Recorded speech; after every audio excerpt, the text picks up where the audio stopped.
Republicans shut down the House Intelligence Committee's contentious Russia probe Thursday, despite new revelations that Donald Trump's 2016 presidential campaign may have benefited from the exploitation of personal information from millions of Facebook users. In a closed-door meeting, the panel voted over Democrats' objections to approve and release a Republican-written final report, said Michael Conaway, a Texas Republican who led the panel's investigation. It went through, Conaway said, without giving further explanation. A summary of the committee's 44 conclusions, published after the vote, criticized the Obama administration's reaction to mounting evidence of Russia's meddling efforts before the 2016 election and largely dismissed suggestions of wrongdoing by Trump family members and associates, including former Alabama Senator Jeff Sessions, now the Attorney General. The committee found no evidence that meetings between Trump associates, including Jeff Sessions, and official representatives of the Russian government, including Ambassador Kislyak, reflected collusion, coordination or conspiracy with the Russian government, according to the summary.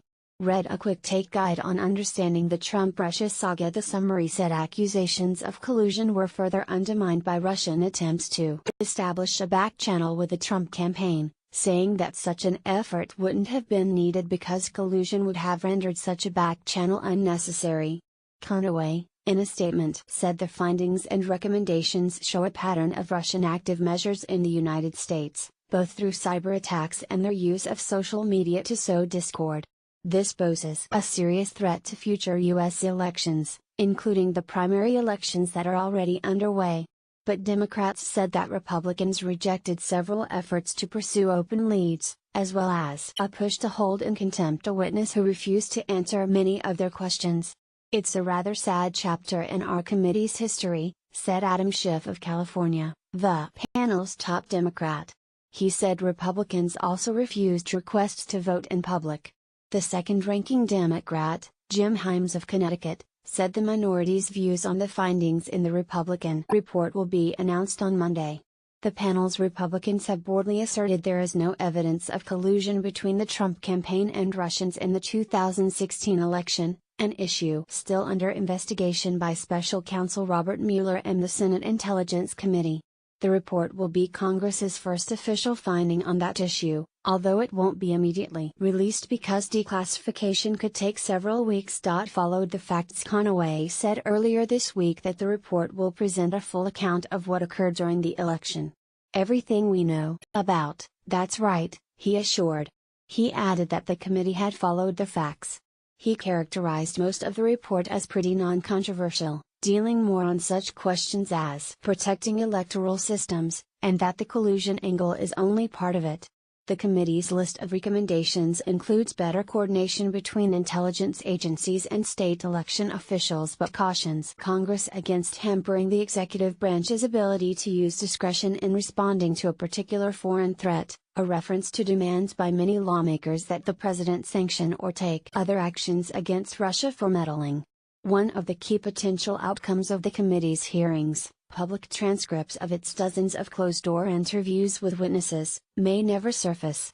Republicans last week reversed earlier plans to release those transcripts, though Democrats say they plan to attach the documents to their final report.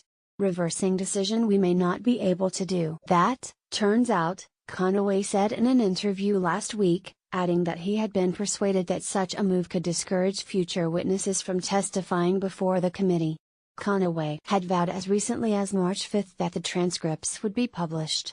Disputing the conclusions of the majority, committee Democrats say it is clearly premature to end the probe. Adam Schiff of California, the panel's ranking Democrat, says the Republican commitment to follow the facts is now the latest casualty of the political imperative of protecting the president, no matter the cost to our democracy. Schiff has said that Democrats will write and release their own conclusions from the investigation, and that they plan to continue their work.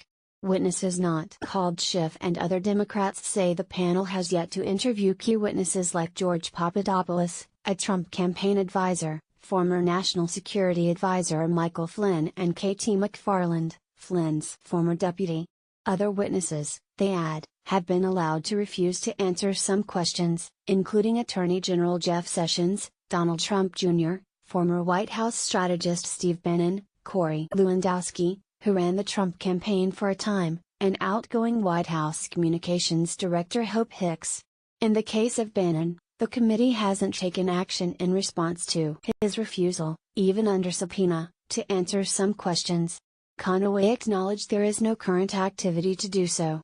Committee Chairman Devin Nunes of California pushed back on Democratic criticism, saying the report was based on more than 70 interviews with witnesses and 300,000 documents.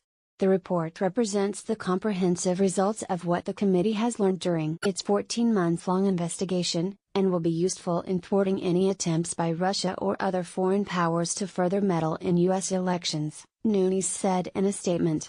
Democrats were also critical of Republicans ignoring new reports that the data firm Cambridge Analytica was allegedly able to exploit information from Facebook users without their permission to benefit Trump's campaign.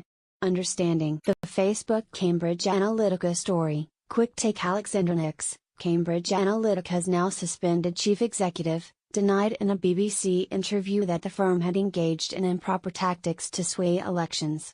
On their own, Schiff and Democrats have already invited two key witnesses in that matter to testify, even if the Republicans aren't interested.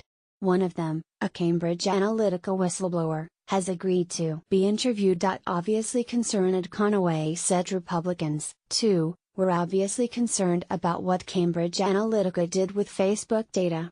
He added that the committee could look into that as part of its regular oversight duties on issues of national security. Decisions to call more witnesses on that topic would be up to Nunes, who didn't respond to whether he would do so. I'll be moving on to the Farm Bill, said Conaway, who is also House Agriculture Committee chairman. But Nunes and other Republicans have indicated they're moving on, too, with plans to look into anti-Trump activities they say took place in the State Department and intelligence agencies during the Obama administration. Those loom as topics almost guaranteed to deliver yet more dysfunction and partisanship to the already fractured Intelligence Committee.